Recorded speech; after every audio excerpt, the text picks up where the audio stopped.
नमस्कार दोस्तों, भक्ति श्लोक चैनल में आपका स्वागत है। पौराणिक कथाएं। भीम नागलोक में पांचों पांडव युधिष्ठिर, भीम, अर्जुन, नकुल और सहदेव पितामह भीष्म तथा विदुर की छत्रछाया में बड़े होने लगे। उन पांचों में भीम सर्वाधिक शक्तिशाली थे। वे 10-20 बालकों को सहज में ही गिरा देते थे। दुर्योधन वैसे तो पांचों पांडवों ईर्ष्या करता था, किंतु भीम के इस बल को देखकर उससे बहुत अधिक जलता था। वह भीमसेन को किसी प्रकार मार डालने का उपाय सोचने लगा।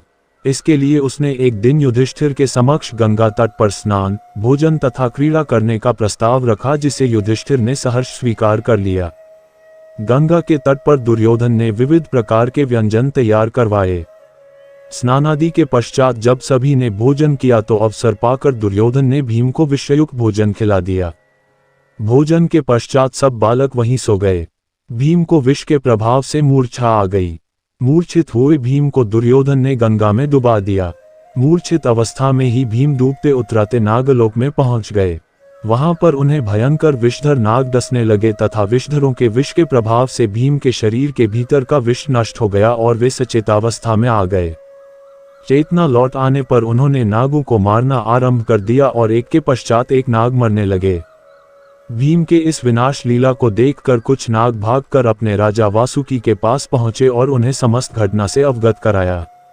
नागराज वासुकी अपने मंत्री आर्यक के साथ भीम के पास आए। आर्यक नाग ने भीम को पहचान लिया और उनका परिचय राजा वासुकी को दिया। वासुकी नाग ने भीम को अपना अतिथि बना लिया। नागलोक में 8 ऐसे कुंड थे जिनके जल को पीने से मनुष्य के शरीर में हजारों हाथियों का बल प्राप्त हो जाता था। नागराज वासुकी ने भीम को उपहार में उन 8 कुंडों का जल पिला दिया। कुंडों के जल पी लेने के बाद भीम गहन निद्रा में चले गए। 8वें दिन जब उनकी निद्रा टूटी तो उनके शरीर में हजारों हाथियों का बल आ चुका था। भीम के विदा मांगने पर नागराज वासुकी ने उन्हें उनकी वाटिका में पहुंचा दिया। उधर सोकर उठने के बाद जब पांडवों ने भीम को नहीं देखा तो उनकी खोज करने लगे और उनके न मिलने पर राजमहल में लौट गए। भीम के इस प्रकार गायब होने से माता कुंती अत्यंत व्याकुल हुईं। वे विदुर से बोली, हे आर्य, दुर्योधन मेरे पुत्रों से और विशेषतः भीम से अत्यंत ईर्ष्या करता है।